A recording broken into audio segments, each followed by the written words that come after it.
Ang kwentong ito ay hango sa totoong buhay.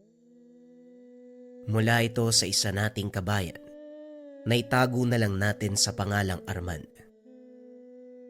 Walang eksaktong taon, probinsya ng Antique.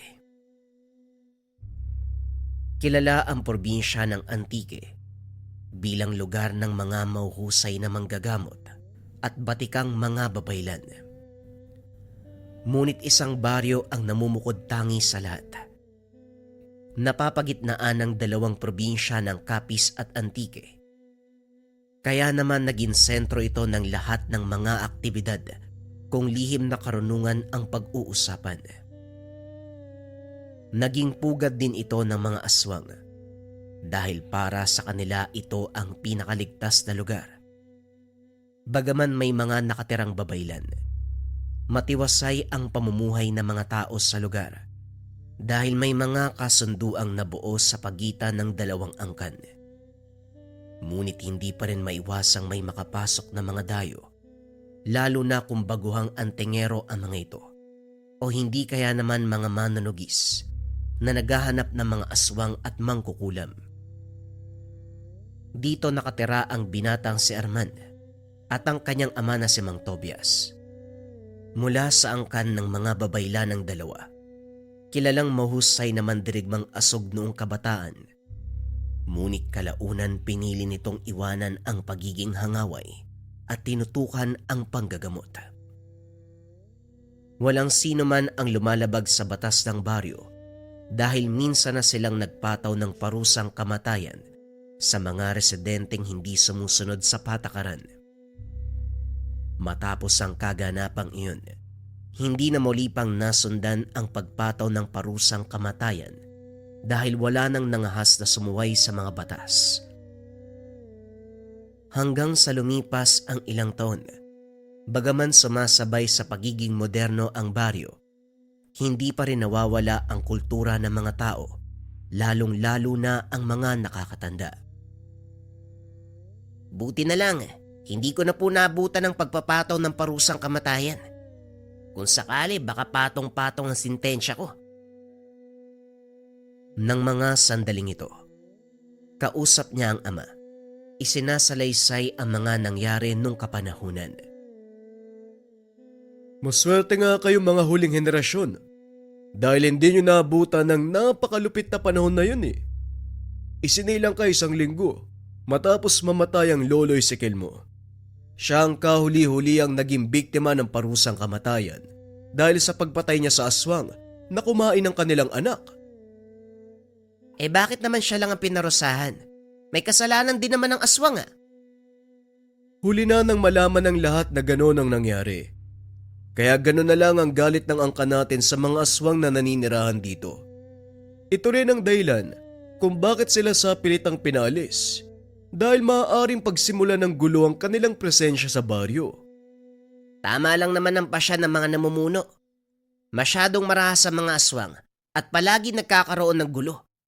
Kahit hindi ko na sila nabutan, nangingilabot ako kapag narinig ko yung mga kwento . Pero hindi magtatagal. Babalik sila para gumanti at angkinin ang baryong ito. Siguro naman handa tayo, di ba? Hindi ako sigurado. Sa panahon ngayon, nakampante ang mga taga rito dahil sa nararanasang kapayapaan. Pag-uusap ng mag-ama. Nang mga panong iyon, labas-masok na sa baryo ang mga dayo, lalo na ang mula sa syudad.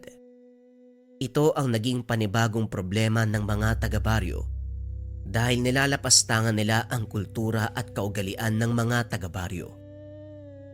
Dahil dito, hindi maiwasan ni Arman ang magkaroon ng engkwentro sa mga dayo. Minsang nakaupo ang binata sa atangan ng bahay. Napadaan ang mga namamasyal na dayo. Saktong nakasalubong ng mga ito ang isa sa nakakatandang babaylan. Kakaiba ang kasuotan, kaya palihim na pinagtawanan. Kitang-kita ni Arman ang ginagawa nilang panglalait sa matanda. Kaya naman tumayo ang binata. Nilapitan ang mga ito. Oy kayo dyan, ano sa palagay niyong nakakatawa? Yung kasuotan ba ng matandang nakasalubong nyo? Wika ni Arman. O ano namang pakialam mo kung nagtatawanan kami? Bakit? Masama ba maging masaya? Tugon ni Polly. Hindi naman masama maging masaya. Pero kung ang dahilan ng kaligayahan nyo ay pangyuyurak ng pagkatao ng iba, ibang usapin yun. Alam mo, mga dayo lang kami sa lugar nyo. Hindi ba dapat sinasalubong nyo kami ng maayos? Pero anong ginagawa mo? Sinasalubong ng maayos? Bakit sa tingin mo? Kaaya-aya ba ang ginagawa nyo? Huwag ka masyadong pakialamero. Baka hindi mo kilala kung sino ako. Wala akong pakialam kung sino ka. Ayoko lang na pinagtatawanan nyo mga taga dito. At para sa kaalaman mo, yung matandang nakasalubong nyo, isa sa mga kilalang babaylan sa baryong to. Kung hindi nyo kayang igalang ang mga nakakatanda at kaugalian namin dito, malaya kayo makakalis. Pinapalayas mo ba kami na mga kaibigan ko? Talagang hinahamon mo ako, ano? Pwes huwag kang mag-alala. Alis kami na mga kaibigan ko, pero asahan mong hindi mo magugustuhan ang pagbabalik namin. Hindi na nagsalita si Arman dahil umalis na ang pangkat ng mga dayo. Bumalik ito sa loob ng bahay, akmang uupo uli sa atangan, nang biglang tinapik ni Mang Tobias ang kanyang batok. Anong nangyari doon? Bakit sineta mo yung mga dayo? Tanong ni Mang Tobias. Lingid sa kaalaman ng binata, pinagmamasdan siya nito mula sa bintana. Nakita ang buong kaganapan. Pinagtatawanan nila si Tatang Matsyas. Wala namang ginagawang masama yung matanda eh. Naiinis ako sa ugali ng mga dayo. Wala na silang pake sa kultura ng isang tao. Ang mahalaga para sa kanila, makapagsaya. Nagkataon lang naman siguro. Hindi naman lahat ng dumadayo dito ganon ang pag-uugali. Nakita ko ang lahat eh. Mali ang ginawa mo. Ulitin ko pa rin yun kung sakali may makita akong kagaya nila. Hindi ako natatakot sa kanila, Tay. Kahit mabuti ang iyong hangarin, magdahan-dahan ka pa rin. Dahil minsan hindi mo alam, isa na pala sa mga matagal nating kalaban ang nakakabangga mo. Maaaring yon ang pagmula ng gulo. Anong ibig niyong sabihin, Tay? Posibleng aswang ang mga dayong yon? Hindi naman sa ganon, Arman. Ang sinasabi ko lang, kailangan mong mag-ingat.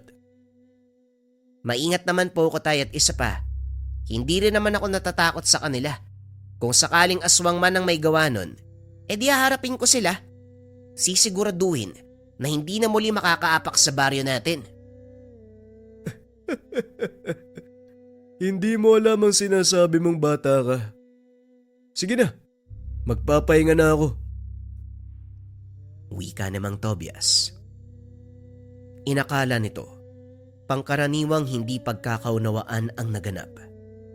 Ngunit lingid sa kalaman ng Ginoo na ito pala ang pagmumulan ng muling siklab ng malaking kaguluhan. Tahimik naman ang mga sumusunod na araw. Walang nangyaring kakaiba. Pangkaraniwang araw para sa lahat ng mga taga-baryo. Ngunit biglang dumating ang pangkat ng mga kalalakihang lula ng sasakyan. Alam ng mga taga-baryo na dayo ang mga ito. Isa-isang nagbabaan ang 7 lalaki. Nagulat ang lahat nang makitang may dalang baril ang mga ito. Inakala ng mga taga-baryo na mga mangaso at upang makumpirma, nilapitan ni Mang Tobias upang kausapin. Magandang araw sa inyo. May maitutulong ba kami? Tanong ni Mang Tobias. Bumaba ng sasakyan ng isang binata. Namukha nito ni Mang Tobias. Ito ang nakasagutan ni Arman ilang araw na ang nakakalipas. May hinahanap lang kaming tao. Hindi ko naitanong ang pangalan niya, pero alam kong dito siya nakatira.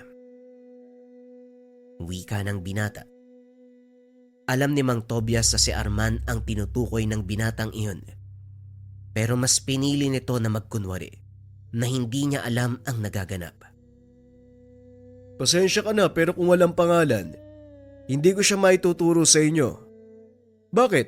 Ano bang atraso ng sinasabi mong binata?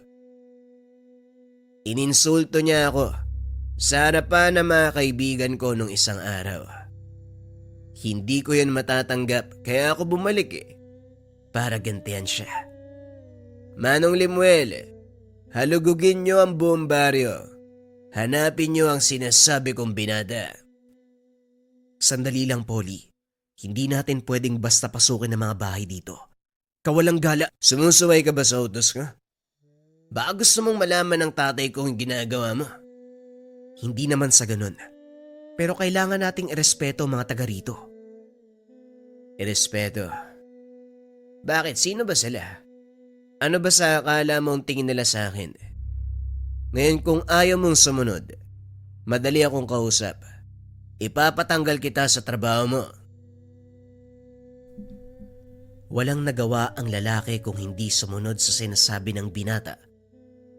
Nilapitan nito si Mang Tobias upang kausapin ng mahinahon. Ikaw ba ang pinuno ng baryo? Kung maaari sana, palabasin mo na lahat ng binata dito para makaiwas na tayo sa mas malaking gulo. Hindi akong pinuno, pero maaari ko iparating sa kanila ang gusto nyo mangyari. Sige, kung yan ang sa tingin mong makakabuti, hindi titigil ang anak ng amo ko hanggat hindi niya nakikita yung hinahanap niya. Muling bumalik si Lemuel kay Polly upang sabihin ang napag-usapan nila ni Mang Tobias, pero hindi ito sumang-ayon. Pag-aantayin mo pa ako? Utusan ng mga taong halugugin ang mga tahanan o ikaw ang mawawala ng trabaho? Napailing na lang si Lemuel. Inutusan niya ang mga tauhan para halugugin ang mga tahanan. Nang mga sandaling iyon naroon na si Arman, kasama ang mga taong nakikiusyoso. Nakatago lang ito sa likod ng madla para hindi mapansin ni Polly. Ngunit sa kasamaang palad, napatingin ito sa kanya at dali-daling itinuro. Lemuel! Yon ang hinahanap ko. Bilisan niyo. Dalhin niyo siya sa akin. Hindi na inantay ni Arman na lapitan siya ng mga kalalakian. Kagad nang lumapit kay Polly. Mukhang tinupad mo yung pangako mo . O ngayon, anong gusto mong mangyari? Ang gusto kong mangyari, humingi ka ng tawad sa lahat ng pangiinsulto mo sa akin nung nakaraang araw. Hindi ako hihingi ng tawad dahil ikaw at ang grupo mo ang naunang manlait. Sa tingin mo ba, magandang pagtawanan ng mga katutubong nakatira dito? Wala akong pake kung sino o ano nakatira sa liblib na baryong ito. Ngayon habang hindi pa ako napipigon sa'yo ng gusto, lumod ka na tumingi ng tawad. At anong gagawin mo kung ayaw kong sumunod? Tanong ni Arman. Sa pagkakataong iyon ay sumali si Lemuel. Hinila nito palayo si Arman upang kausapin. Alam kong mahirap ang gusto mong mangyari, pero bilang dating taga rito, nakikiusap ako na sumunod ka na lang para wala nang mangyaring gulo. Wika ni Lemuel. Nakatakip ang mukha nito kaya hindi siya nakilala ng karamihan. Ngunit nang silang dalawa na lang ni Arman ang nag-uusap, bahagya nitong ibinaba ang takip sa mukha. Nanlaki ang mga mata ng binata nang mapagtantong iyon ang pinsan niyang si Lemuel. Lemuel, ikaw ba yan? Bakit ka pumanig sa kanila? Tawag lang ng pangangailangan, Arman. Kaya sumunod ka na lang. Alam mo ba ang patakaran ng baryong to? Hindi natin nahayaan na insultuhin tayo ng mga dayo. At kahit ano pang sabihin mo, hindi ako luluhod sa harapan ng taong yan para ibaba ang dangal nating mga babaylan. Huwag nang matigas ang ulo, Lemuel. Madadamay ang mga taga rito kapag hindi ka sumunod sa gusto niyang mangyari. Hindi birong kalaban ng pamilya ng binatang yan. Alam ko, pero nagkamali din siya ng binangga dahil hindi pa rin magpapalupig ang mga taga-baryo. Hindi ko pa sinasabi sa kanila kung anong ginawa ng anak ng amo mo. At sa oras na malaman nila na pinagtawanan at ininsulto ang isa sa mga nakakatanda natin dito, siguradong hindi sila sasantuin ng mga asog. Yan ang iniiwasan ko mangyari, Arman. Kaya pakiusap, sumunod ka na lang. Pag-uusap ng dalawa. At dahil medyo natagalan, tinanong ni Polly kung ano ang nangyayari. Lemuel, ano na? Bakit ang tagal naman yata ng ginagawa mo? Napalingon si Lemuel sa binata. Sumenyas na ang ibig sabihin ay teka lang. Pero dahil naiinip na ito, kinuha ng binata ang baril sa isang tauhan. Pinaputok ng paitas. Ano? Hindi ka ba rin ba hihingi ng tawad? O gusto mo maging kwento na lang ang baryong ito? Walang nagawa si Arman. Bagaman labag sa kalooban ng gagawin, lumapit ito kay Polly at humingi ng tawad. Patawad. Hindi ko na uulitin ang mga sinabi ko sa'yo.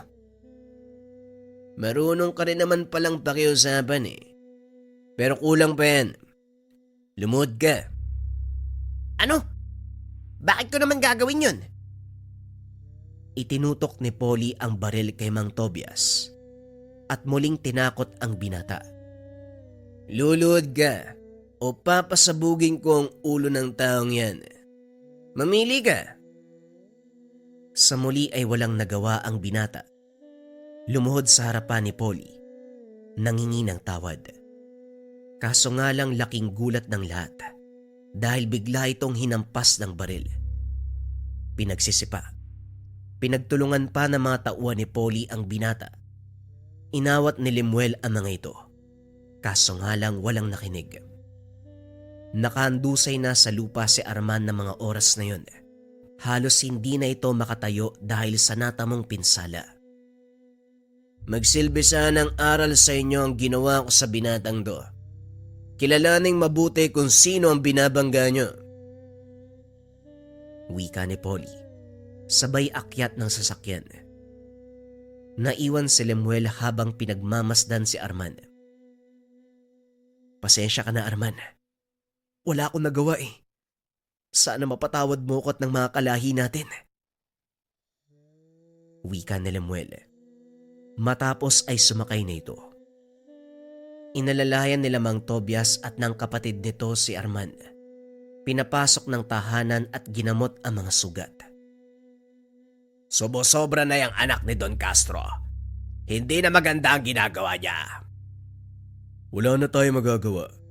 Sa panahon ngayon sila ang bagong Panginoon. Marami silang pera at kaya nilang magbayad para gawin ito sa ating mga mabababa. Yun na nga eh. Wala na tayong magagawa sa ngayon kasi karamihan sa atin tumalikod na sa kanilang tungkulin. Kung nangyari ito sa panahon ng mga ninuno natin, hindi sila makakalabas ng buhay sa baryong ito. Hayaan mo na muna sila. Pagtuunan natin ang pansin si Arman. Malaki ang pinsalang natamo niya. Pag-uusap ng magkapatid. Nakikinig lang si Arman sa mga ito. At kahit nakapikit ang mga mata, hindi maalis sa isip nito ang sinasabi sa kanya ni Lemuel. Hindi makapaniwala ang binatang tumalikod sa kanyang angkan ang pinsan dahil lamang sa salapi. Kinabukasan, habang nagpapahinga dahil sa mga natamong pinsala, minabuti ni Arman na maupo sa kanilang atangan. Nang muli nitong makita ang grupo ni Polly, sa pagkakataong iyon hindi lang pagtawa ang ginawa nila.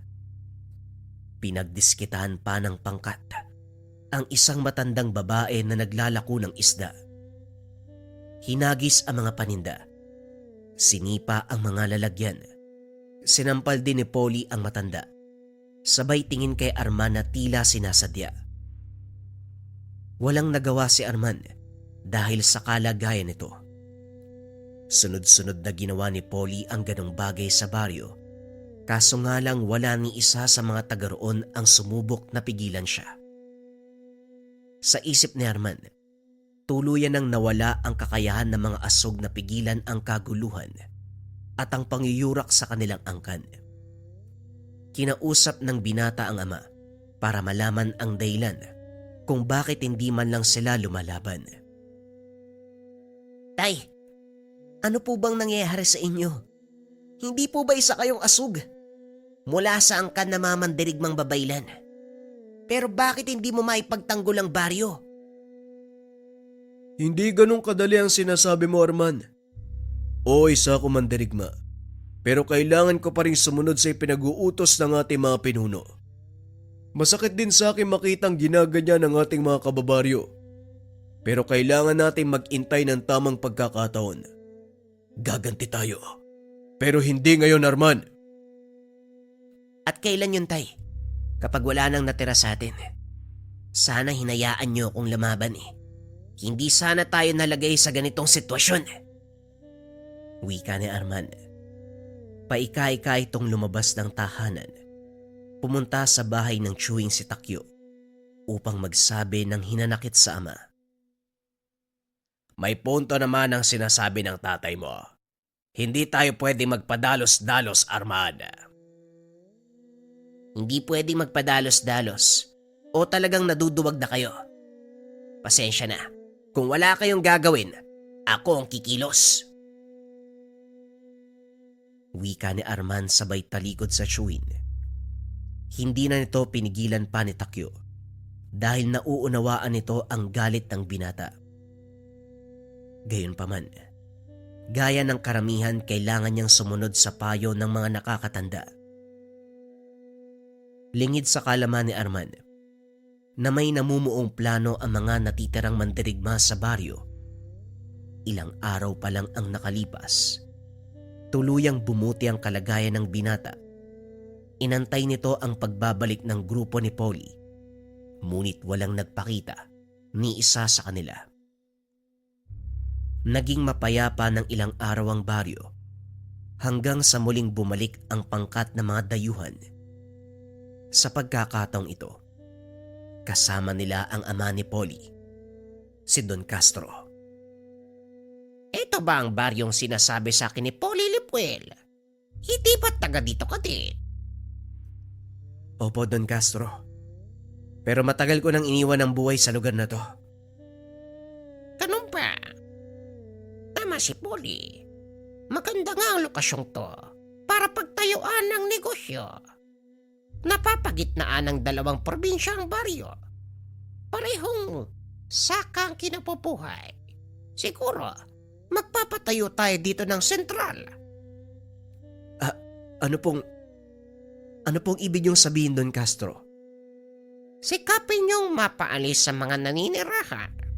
Gusto kong bilhin ang buong baryo at ang lupaing nasasakop nito. At ikaw, Limuel, ang mga ngasiwa nun.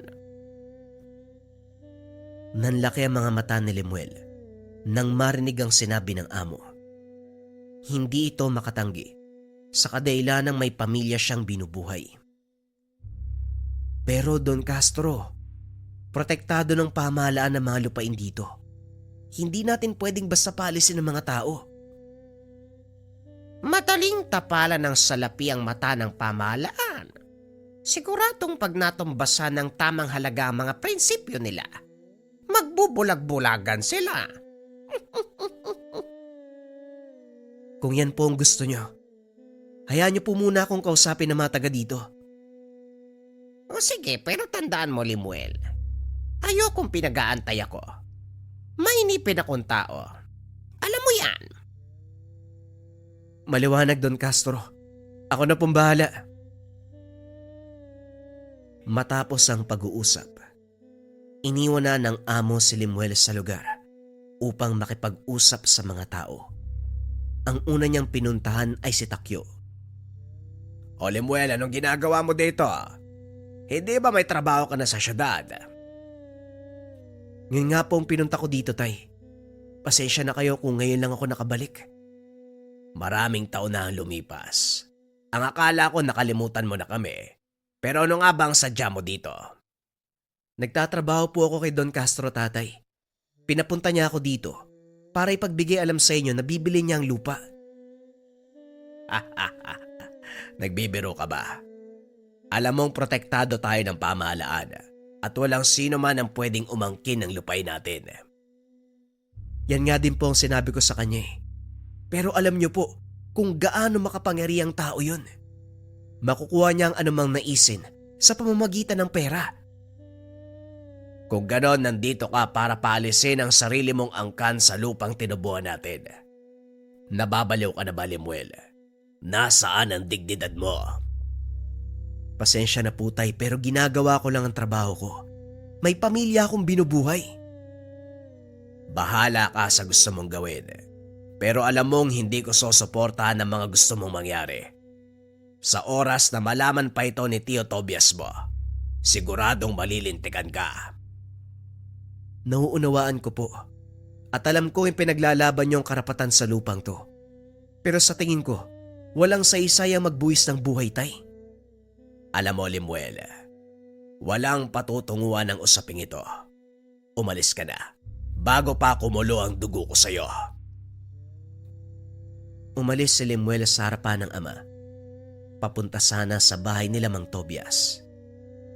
Ngunit napahinto ito nang makita ang grupo nila Polly na papasok sa baryo. May dalang baril. Pinagbabaril ang mga nakatambay na taga-baryo. Polly, anong ginagawa mo? Bakit mo pinapatay yung mga taga dito? Uy, nandito ka rin pala. Nainip na kasi si tatay. Kaya ako na ang kumilos, masyado ka mabagal. Wala pang 2 oras yung binigay niya sa akin na utos. Alam mo ba kung anong ginagawa mo? Maaaring mag-ugat ng malaking kaguluhan at madadamay pa pati ang tatay mo. Pag-uusap ng dalawa. Maya-maya ay lumabas si Mang Tobias at Arman dahil sa narinig na mga putok ng baril. Anong nangyayari? Lemuel, anong kaguluhan to? Bakit may mga sugatan? Teka, ikaw na naman. Talagang hindi ka titigil, ano? Dinampot nito ang kaperasong patpat at sinugod si Polly. Dali-dali itong nagtago sa likuran ni Lemuel. Sandali lang, Arman. Magulos dili ka. Pag-usapan natin to. Pag-usapan. May mga namatay na, Lemuel.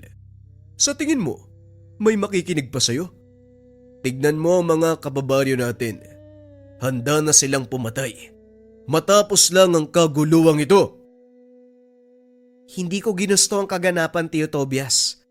Kaya pakiusap. Pigilan niyo mga kababaryo natin. Pasensya na, Lemuel. Pero panahon na para mamili ka ng papanigan. Dahil hindi na kami mananahimik. Laking gulat ni Lemuel nang biglang ilabas ni Mang Tobias ang kanyang tungkod. Alam na nito ang susunod na mangyayari. Nilingon niya ang mga kasamahan ni Polly. Isa-isang bumagsak ang mga ito. Lemuel, anong nangyari sa mga tauhan ko? Bakit sila inimatay? Ito na ang sinasabi ko sa iyo, Polly. Hindi lang kayo maaapektuhan, kundi maging ang tatay mo. Tanggapin mo ang sumpa ng mga babaylan. Naglakad palayo kay Polly si Lemuel. Hinayaan na pagtulungan ng mga taga-baryo. Halos hindi makilala ang dayo. Tadtad ng sugat mula sa mga taga ang mukha ng mga ito.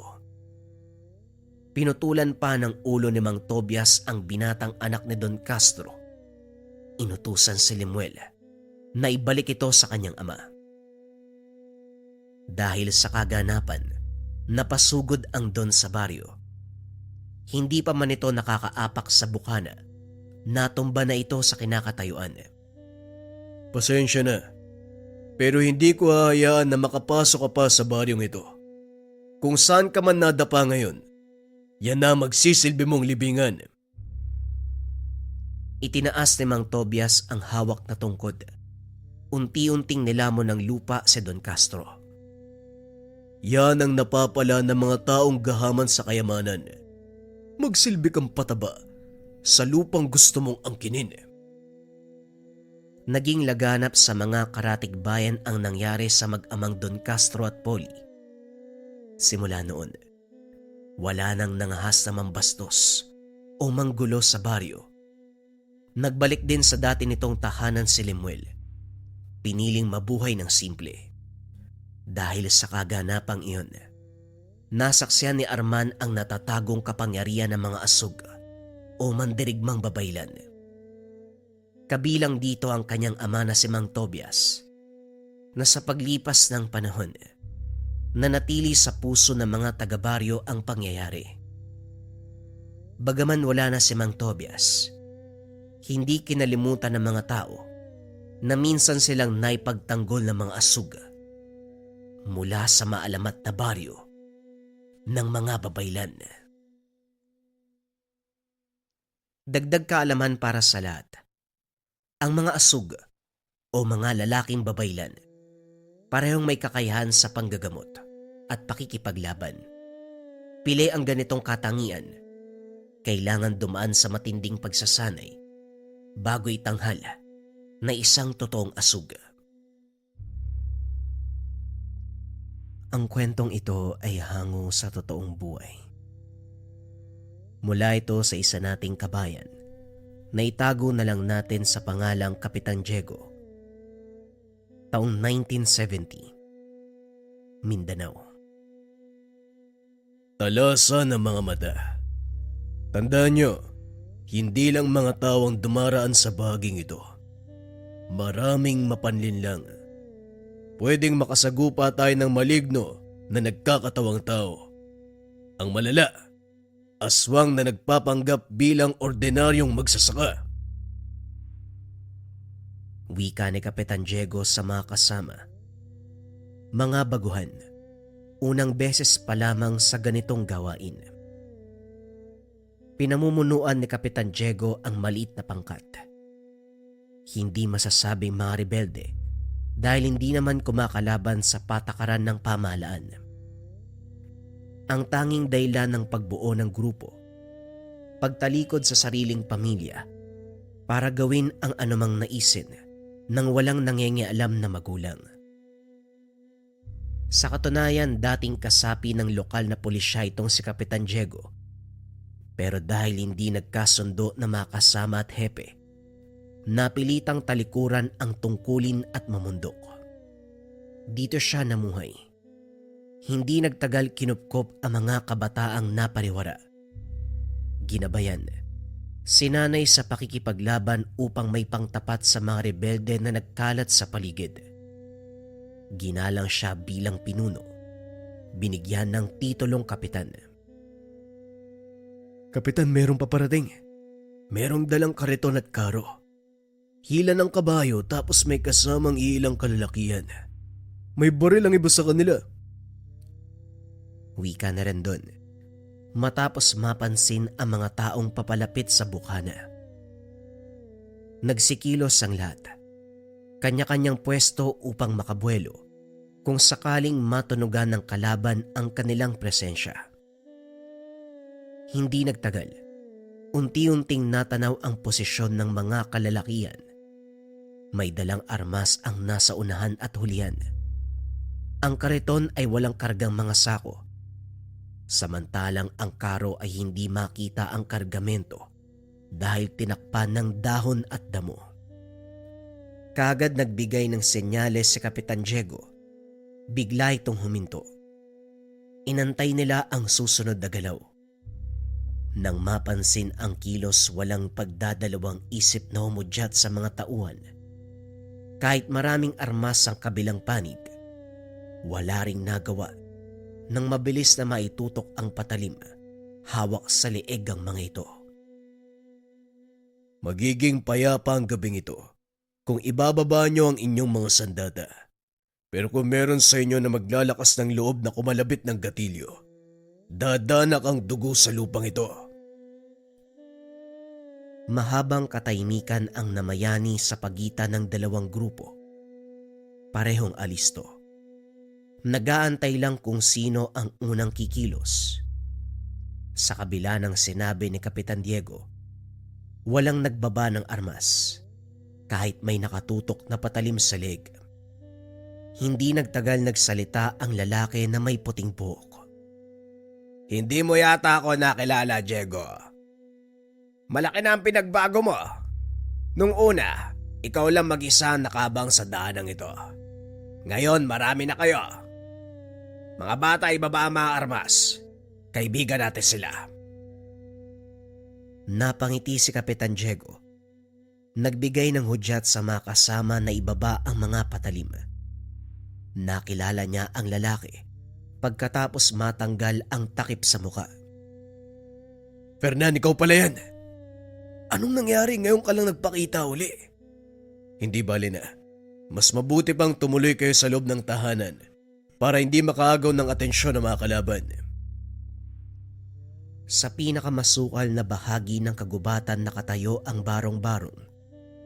Maraming patibong sa paligid bilang proteksyon sa mga kalaban. Muling nag-usap ang matalik na magkaibigan. Sa katunayan, magkasama sa serbisyo ang dalawa noong naninilbihan sa batas. Sabay ding nagbitiw nang hindi na masikmura ang kalakaran. Naghiwalay noong umuwi ng probinsya si Fernan. Matagal na panahon na hindi nagpakita, kung kaya't inisip ni Kapitan Diego na posibleng patay na ito. Hindi ako nakauwi sa amin dahil nakainkwentro ko sa daanan yung tulisan na binangga natin noong minsang nasa operasyon pa tayo. Hinabol nila ako eh. Nagawa ko namang takasan pero napadpad ako sa hindi pamilyar na lugar. Maniwala ko o hindi, ang lugar na yon ay puro aswang ang nananahan. Kung hindi ko nakuha ang loob nila, malamang nalahian na ako nila pa. Pagpapaliwanag ni Fernan. Aswang. Napadpad ka sa lugar na pinamumugaran ng aswang. Hindi nga madali ang pinagdaanan mo, kaibigan. Eto mga kasama mo, may lahi ba silang aswang? Wala, kaibigan, mga tao sila. Kagaya ng nasasakupan mong kabataan. Mga pariwara at gusto makalaya sa mga magulang. Mga pasaway. Sumunod sa akin kaya sinanay ko na lang din. Alam mo naman ang lugar na ito maraming kalaban. Kaliwat kanan ng mga yan. Kung ang pagtakas ko sa mga aswang ang pag-uusapan, hindi madali. Kailangan ko pang patayin ang isa sa mga pinuno para makalaya. Sa kabutiang palad nagawa ko naman. Hinubad ng matanda ang kanyang pang-itaas. Bumungad ang katawan na puno ng peklat. Nang pakiramdaman nito ni Kapitan Diego, ganun na lamang ang awa ng mapagtanto ang pinagdaanan. Bakit hindi mo ko hinanap kagad? E di sana natulungan kita. Nitong mga nakaraang panahon saan ka na malagi? May pinagkukutaan ba kayo? Meron pero iniwan namin dahil natunto ng mga aswang. Mga nilalang na nagmula sa pinanggalingan kong lugar. Naghahanap kami ngayon ng bagong malilipatan, kaya kami naglalakbay ng ganitong oras. Hindi ko alam na pagtatagpuin tayo ngayon. Siguradong may rason kung bakit nag-cruise ang landas natin. Sa ngayon mabuti pang magpahinga tayong lahat. Ang barong-barong na yon, kakagawa lang. Wala pang sumisilong, kaya kayo na muna na mga kasama mo matulog doon. Huwag ka mag-alala, ligtas tayo sa lugar na ito. Kinabukasan maagang naganda ang lahat dahil mag-aabang sila sa daanan. Gawain nila ito para makaraos sa araw-araw na pangangailangan. Hindi uubra ang biyaya ng kalikasan kung kaya't nagnanakaw ng kargamento sa kahit na sinong mapapadaan. Hindi lang sa sibilyan o ordinaryong tao, maging sa mga rebelde, basta may dalang mapapakinabangan. Sa silangang bahagi ng kagubatan nag-abang ang grupo ni Kapitan Diego, kasama ang iilang bata kabilang si Rendon. Sa unahan pumwesto ang binata nagsisilbing taga-timbre kung may paparating. Habang nagmamasid, may nakitang grupo. May dalang kariton na hila ng kalabaw. Panay ang paglingon ng mga lalaki, kaya naisip ng binata na merong mahalagang karga. Kagad siyang nagsabi kay Kapitan Diego nang tumapat sa kinalalagyan, walang pasabing tinambangan. Nakuha ang kariton, sugatan ng mga lalaking iniwan sa tabi ng daan. Pagdating sa kuta, hindi maitago ang saya dahil sinuwerte. Ang laman ay pagkain, patalim at iilang armas. Dumating din makalipas ng ilang sandali ang grupo ni Fernan. May nakuwang kargamento sa nakasagupang tulisan. May nahuling ligaw na hayop, kung kaya't nagkaroon ng salo-salo ang lahat. Ngunit sa kalagitnaan ng pagsasaya, 2 dambuhalang aso ang sumalakay. Walang pakundangang kinagat ang bawat taong makikita. Alisto naman si Fernan na may bitbit na armas. Pinasabog ang ulo ng nilalang. Si Kapitan Diego ang sumuri dito. Hindi makapaniwalang may lahing aswang ang mga ito. Habang tumatagal, unti-unting nakilala uli si Fernan. Sandali, parang nakita ko na mga asong to. Naroon sila sa lugar na pinamumugaran ng mga aswang. Siguradong inutusan ng mga hayop na to upang hanapin ako. Siguradong tama ka, kaibigan. Mga bata, huwag pa isa-isa kung maglalakbay. Dapat palagi may kasama.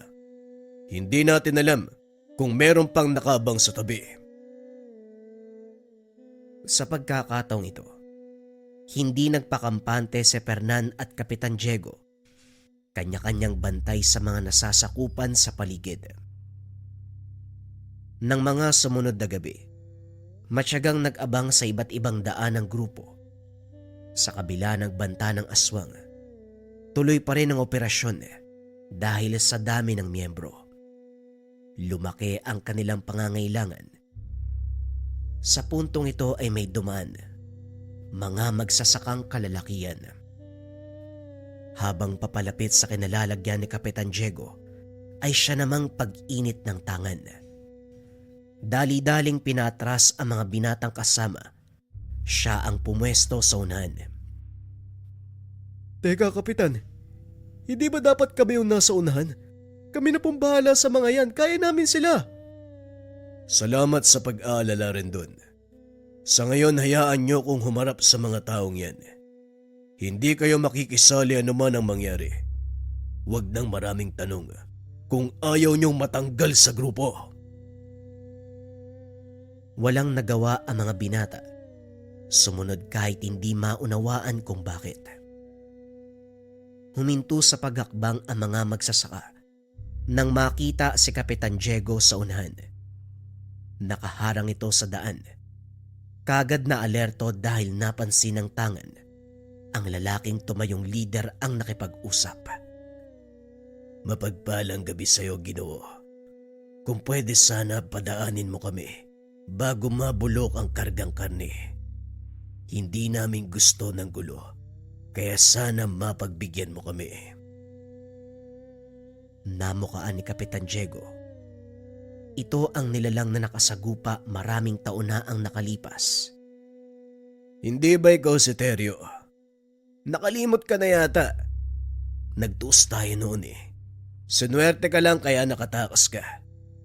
Ganito rin ang pakulo ng grupo mo dati. Nagpapanggap bilang magsasaka. Hulaan ko, ang laman ng karong yan bangkay na mga biniktima nyo. Tumitig si Teryo sa kanya. Nakilala si Kapitan Diego. Ikaw nga, tanda.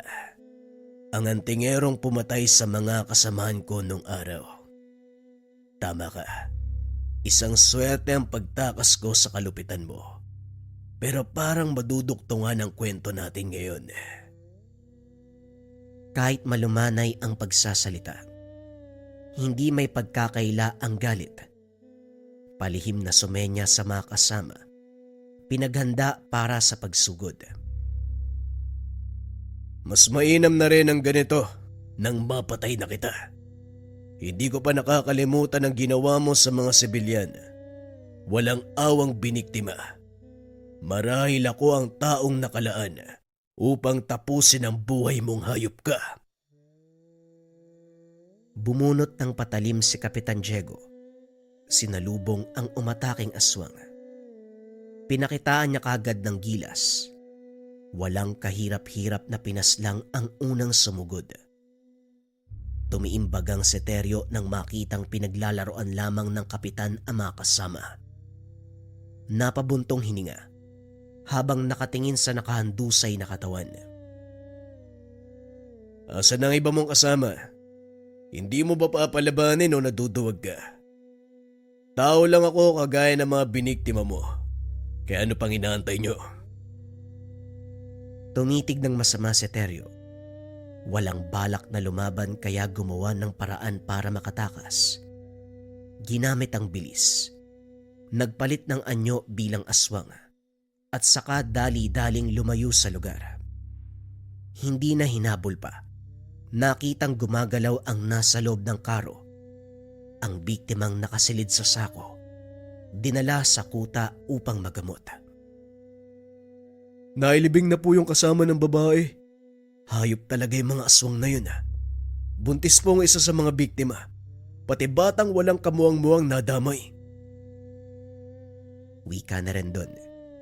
Nang makabalik sa barong-barong kung saan inasikaso ni Kapitan Diego ang babaeng sugatan. Swerteng nakaligtas sa kamatayan. Kaya nga palagi kong sinasabi na maging alisto sa tuwing mag-aabang sa daan.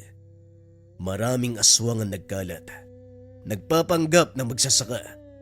Yung pala bangkay ang karga. Bakit po pala sila nagbabalat kayo bilang aswang? Pwede naman silang maglakad gamit ang mismo mukha nila. May mga uri ng tao na mas mabilis maawa kung mga magsasaka ang dadaan. Sinasamantala nila ang pagkakataon na yun. Nakikigaya para makalusot pero wala silang laban sa akin.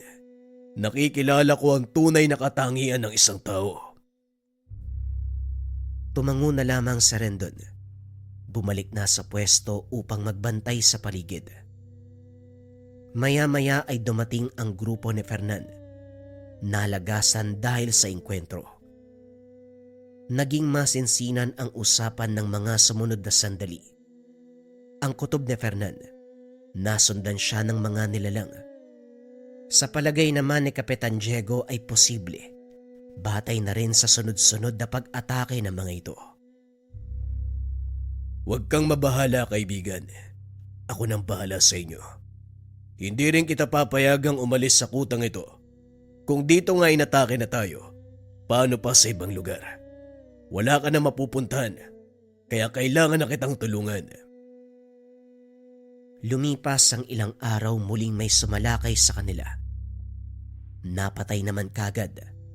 Kaso nga lang may nasawi at may nasugatan. Magmula sa puntong ito, hindi na makakapayag si Kapitan Diego na may malagas pa sa nasasakupan. Nagmamadaling gumawa ng pangontrang langis. Gawa sa katas ng nyog at nilagyan ng orasyon. Pinalibutan ang buong kuta. Binasbasa ng orasyon ng lugar. Kahit ganito, hindi pa rin ibinaba ang depensa. Lalong pinagtibay para sa proteksyon ng lahat. Siguro naman wala nang magtatangka sa atin. Lagot lang sila kapag sinubukan pang pumunta dito. Matutunaw sila sa pangontra mo.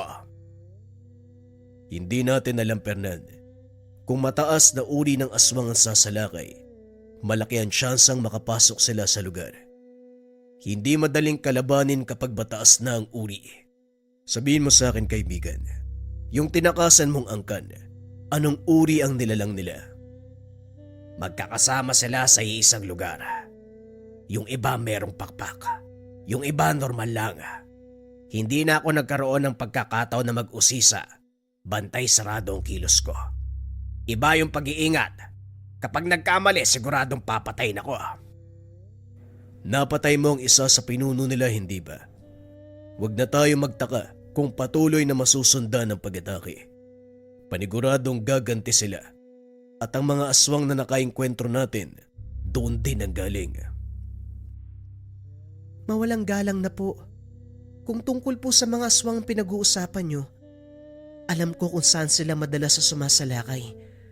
Doon po sa malawak na sakahan, sa pastulan po ng mga hayop.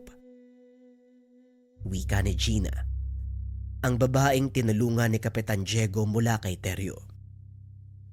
Ano pa ang alam mo tungkol sa kanila? Pinaliwanag ng babae ang nalalaman. Itinuro ang lugar kung saan madalas sumugod ang mga aswang.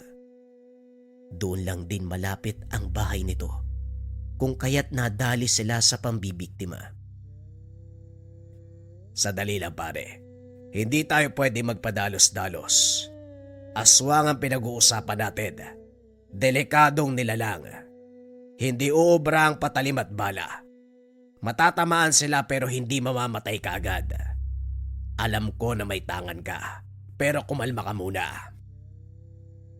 Naiintindihan ko. At isa pa, hindi ko gagawin to para sa mga magsasakang biktima, kundi para sa'yo at sa tauhan nating nadamay. Napabuntong hininga si Fernan. Kilala niya ang kaibigan. Kapag may sinabing lulusubin ay talagang pupuntahan. Nang makapagpahinga makasama, pumuslit si Kapitan Diego. Nagpunta sa sakahan na sinabi ni Gina. Tahimik sa mga oras na ito. Ang makikita lamang ay mga baka, kalabaw na nakapastol sa ilalim ng kahoy. Ilang sandali pa, nagulat ang matanda sa paglapit ni Rendon. Diyos ko, bakit ka ba sumunod? Hindi ba dapat nagpapahinga ka? Bumalik ka sa kuta. Kapitan, kung nasan kayo, dapat nandun din ako. Yun ang pangako ko nung unang pumasok sa grupo mo. Tinuruan mo ako lumaban, kaya wala kang dapat ipag-alala. Lalaban tayo ng sabay. Wika na Rendon. Binatukan siya ni Kapitan Diego. Hindi pananambang ang gagawin ko rin doon. Nandito ako para mag-abang ng aswang. Hindi ko mababantayan ang lahat ng galaw, kaya umalis ka na. Nag-iba ang pansin ni Kapitan Diego nang ituro ng binata ang direksyon kung saan may lalaking naglalakad. Panay ang pagtigil nito. Lumilingon kung saan-saan. Sinisiguradong walang makakakita sa binabalak. Lingid sa kaalaman ay napansin na ni Kapitan. Pinanood kung ano ang gagawin. Dahan-dahang nagpalit ang anyo bilang aso at saka sinugod ang kalabaw. Pagpupumiglas na lamang ang nagawa matapos kagatin sa leeg. Hindi nagtagal ay bumulagta. Nangisay. Winakwak ng nilalang ang tiyan. Hinugot ang lamang loob at tinangay. Kumilos na si Kapitan Diego. Dali-daling sinundan. Hindi na nagtaka nang makita si Teryo na nag-aantay sa masukal na bahagi ng kagubatan. Ang lamang loob na dala ng aswang inilagay doon sa karo. Tignan mo nga naman, hindi pa rin tumigil ang hayop. Kulang pa pala ang pagbabanta ko nung nakaraan. Rendon, maging alisto ka. Susugo, anak ng litik. Psst! Wala na. Talagang dumiretso ang loko. Napabuntong hininga si Kapitan sa inasal ng binata. Tumawid sa kabilang bahaging direksyon. Pumwesto sa itaas ng puno. Itinutok ang dalang baril sa grupo ni Teryo. Sumenyas na handa na siya. Nang balingan ni Kapitan Diego ng pansin ng aswang, kumilos na ang mga ito. Pinagtutulungan na itulak ang karo. Napapitlag nang magpaputok si Rendon. Kagad bumulagta ang kasamang dalawa. Naalerto si Kapitan nang mapansing wala na si Teryo sa kinakatayuan kanina. Nang lingunin ang itaas ng puno, wala na rin si Rendon. Narinig ang pagdaing nito sa unahan. Bitawan mo ang bata. Huwag mo siyang idamay. Tayo magtos para maging patas ang laban. Ikaw na naman, tanda. Wala kang kadala-dala. Palagi kang lumilitaw. Sinabi ko na noon pa man, baka ako talaga nakatadhanang pumatay sa inyo. Pakawalan mo ang bata. Ako ang kalabanin mo. Walang problema. Madali naman akong kausap eh. Bibigyan ko lang siya ng kaunting sugat. Lalong napadaing si Rendon ng kagatin sa balikat. Nilunok pa ni Teryo ang laman. Itinulak sa tabi at saka hinarap si Kapitan Diego. Bahagya lang ang pagbabago ng itsura ni Teryo. Makikilala pa rin ang anyong tao. Naging itim ang mga mata. Humaba ang mga kuko. Tumulis ang mga ngipin. Dali-dali niyang sinugod si Kapitan Diego. Nagpaulan nito ng kalmot pero mabilis na tinapatan ng antingero. Sinalubong ng taga. Hindi natigilan hanggang sa bumulagta. Parang kinatay na baboy. Hihiwalay ang mga braso't hita at saka hinayaang pagpiesta ng mapangas na asong gubat. Ang natitirang labi ang sinunog. Bumalik sa kuta para mapagtuunan ng pansin ang sugat ni Rendon. Maluba ang kalagayan dahil sa lalim. Nakikita ang buto sa balikat. Nilapatan ng paunang lunas, lana at dasal. Nung una ay umayos ang sitwasyon. Inasahan pa ng matanda na gagaling ang binata. Pero laking gulat ng mga sumunod na oras dahil nalagutan ng hininga. Nagluksa ang grupo dahil sa nangyari kay Rendon. Hindi napigilan ni Kapitan Diego ang magbuhos ng damdamin. Sinisi ang sarili kung bakit hindi nailigtas ang binata. Diego, hindi mo ginusto ang nangyari, kaya tama na ang pagsisi sa sarili. Hanggang dito na lang talaga ang buhay ni Rendon. Pero hindi dapat sa ganitong paraan ang kamatayan niya. Mabuti siyang tao at tapat. Nagbagong buhay magmula ng gabayan ko. Kung sana'y pinilit ko na lang na umuwi, hindi sana siya nadamay. Nangyari na ang nangyari. Hindi naman napunta sa wala ang kamatayan na Rendon. Ginawa niya ito para puksay ng mga aswang nang walang pakundangan na ng bibiktima. At isa pa, tinulungan kang itumba ang grupong yon at napatay mo rin ang aswang na pumaslang sa kanya. Hindi na pwede ang ganito. Magmula ngayon magbabago ang aking layunin. Hindi lang paggabay at pag-alaga sa mga binatang nasasakupan. Gagawin ko ng tungkulin ang pagpatay sa bawat aswang na makakasalubong sa gubat na ito. Lumipas ang ilang araw. Saktong natapos ang paglibing kay Rendon. Grupo ng aswang ang sumalakay. Nagkatawang tao. Pinatay ang iilang tauhan ni Fernan. Bumalik sa lugar na pinamumugaran ng aswang sa Fernan. Napag-usapan nila ni Kapitan Diego na lusubin upang matigil na ang pambibiktima. Ito muna ang nagpakita. Nagtago sa malapitan sina Kapitan at mga kasama. Sinalubong ni Fernan.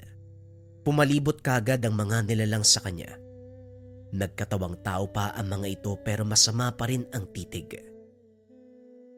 Sa wakas, ikaw na nagkusang magpakita sa amin. Matapos ang ginawa mo sa asawa ko. Gustong gusto kitang patayin. Sandali lang, Isig. Baka nakakalimutan mo kung paano kong pinatay ang asawa mo. Tinadtad ko ng pinong-pino ang katawan niya. Subukan mo kung saktan. Dadanasin mo ang ganong kamatayan. Kagad pinigilan ni Fernan ang tangkang pagsugod ng matanda. Sabihan mo ang mga animal na yan na huwag magkakamaling sumalakay. Baka maging katulad nito. Wika ni Fernan. Sabay bagsak ng katawan ng sumalakay na aswang. Napatras ang mga ito. Maging si Ising ay nasindak. nang makita ang gutay-gutay na katawan. Ito ang magiging kapalaran ng isa sa inyo kapag hindi nyo ko tinigilan. Mabait akong tao, pero ang kasama kong antingero ay hindi. Kaya ako na mismo magsasabi na tantanan nyo ko. Marami ang madadamay. Ano pa ba ang silbi ng paghabol sa akin? Gusto nyo bang patayin ko kayong lahat? Itulad sa namayapa niyong pinuno. Huwag mong banggitin ang asawa ko. Sinerte ka lang noon. Kung tutusin, ang asawa ko ang dapat pumatay sa'yo. Sabihin na nating swerte. Pero hindi may tatanggi na napatay ko nga ang asawa mo. Ang pinuno nyo.